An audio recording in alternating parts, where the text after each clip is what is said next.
మన రక్షకుడైన యేసుక్రీస్తు నామమున అందరికీ వందనాలండి.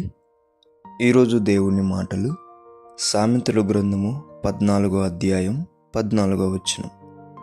భక్తి విడిచిన వాని మార్గములు వానికే వెక్కసగమగును, మంచివాని స్వభావము వానికే సంతోషమిచ్చును. ప్రియ దేవుని బిడ్డలారా, భక్తి విడిచినవని మార్గములు ఎందుకు వెక్కసగమవుతాయంటే, భక్తి విడిచినప్పుడు చాలా సంతోషంగానే బాగానే ఉంటుంది, బాగా ఫ్రీడంగా ఉంటుంది, స్వతంత్రంగా. కానీ రాను రాను వాని మాటలు మారుతాయి, వాని చూపులు మారుతాయి, వాని ప్రవర్తన మారిపోతుంది.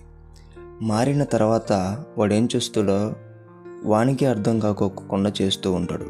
అప్పుడు వాని మార్గములు ఏమైపోతాయి? వాని మాటల ద్వారా, వాని చూపుల ద్వారా, వారి ప్రవర్తన ద్వారా వాడు తవ్వుకున్న గుండెలోనే వానికి తెలియకుండానే వాడే పడిపోతూ ఉంటాడు.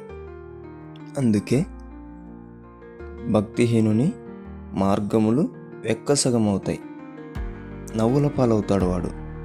కానీ దేవుని బిడ్డలారా, మంచి వాని స్వభావం ఎప్పటికీ వానికి సంతోషమే ఇస్తుంది. ఎప్పటికీ ఎన్ని కష్టాలున్నానని ఆ ముఖం మీద చిరునవ్వు తగ్గదు.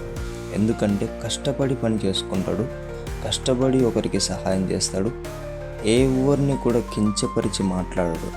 వాని మాట ద్వారా, వాని చూపుల ద్వారా, వాని ప్రవర్తన ద్వారా వానికి ఎప్పుడు సంతోషమే కలుగుతుంది.